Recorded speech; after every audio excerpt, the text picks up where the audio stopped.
Thanks for joining me on episode 987 of the Inspired Stewardship Podcast. I'm Jennifer Lozado, author of Inheriting Chaos with Compassion. I encourage you to find the ways to be loving with your family both before and after you pass. And one way to be inspired to do that is to listen to this, the Inspired Stewardship Podcast with my friend, Scott Mader.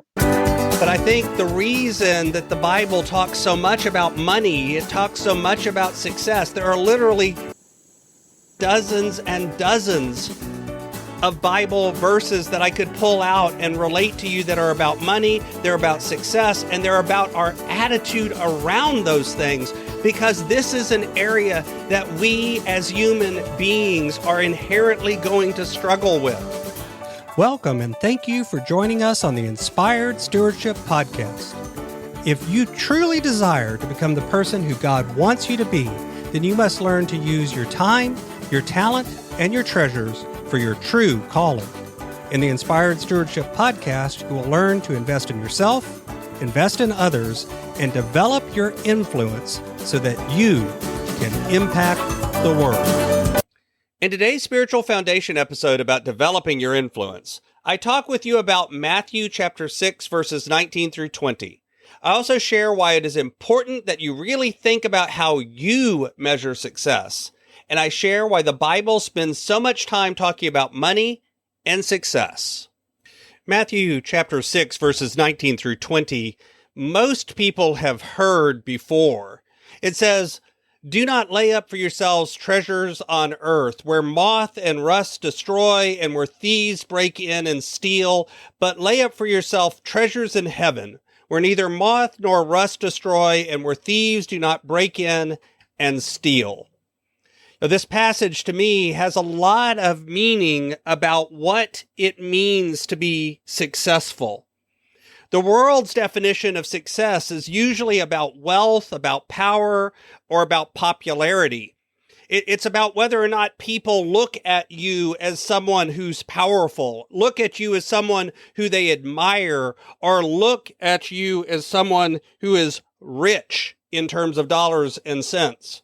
But this passage is talking about not focusing on that, but rather focusing on things that are lasting and eternal, focusing on not just whether or not you have a good relationship with others or with God, but also looking at things that are centered not on gratification and promotion of ourselves, but rather obedience and glorification of God and of others. The success that they're talking about here comes out of a relationship with God and a relationship with others. And I can tell you that can be difficult because sometimes it means that we get this false idea that any sort of worldly success automatically means that we can't be spiritually successful. But I think it's important that you focus on how do you measure success.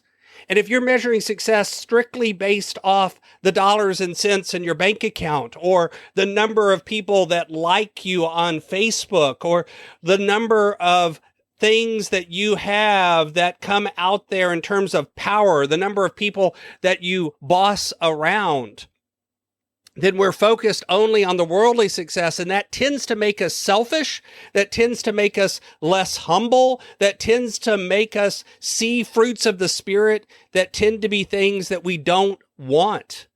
Think about it. You've been around people that you can tell that in their mind it's all about them. But instead, you've also been around people, even people that may have some trappings of worldly success. They may have some power. They may have some popularity. They may have some wealth, but you can feel in their spirit that it's not self-centered. It's not all about them. And usually that's because that person has done a good job of figuring out what are they really focused on.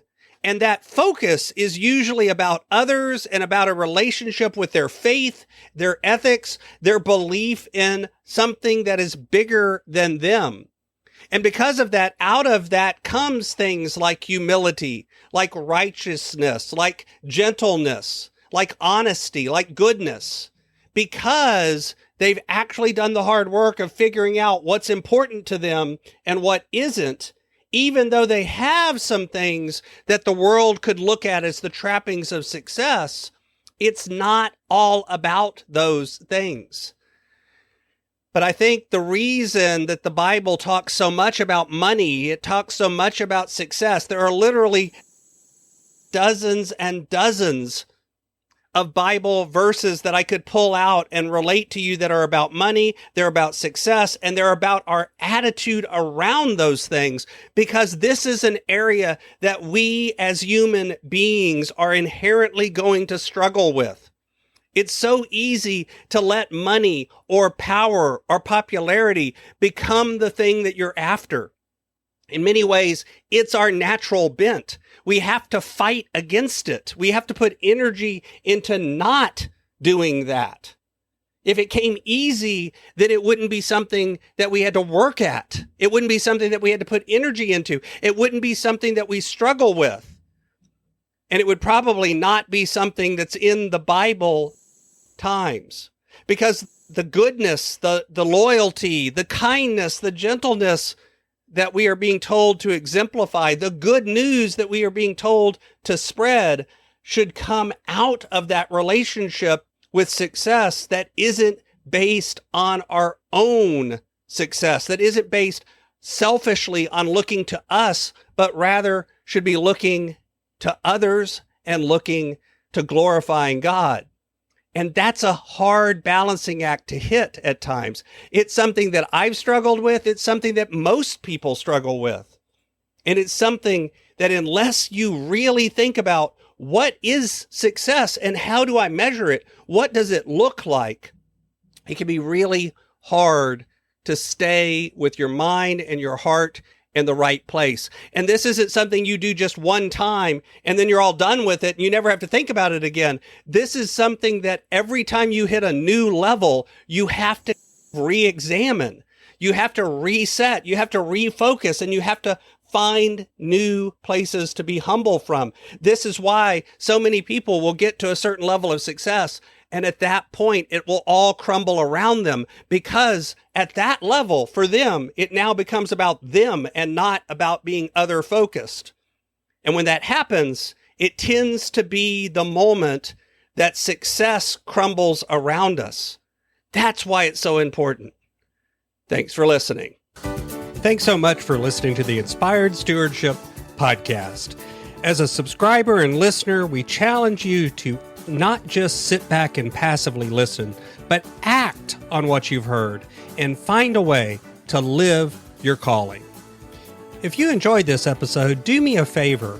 Go over to facebook.com/inspired stewardship and like our Facebook page and mark it that you'd like to get notifications from us so that we can connect with you on Facebook and make sure that we're serving you to the best of our abilities with time and tips there.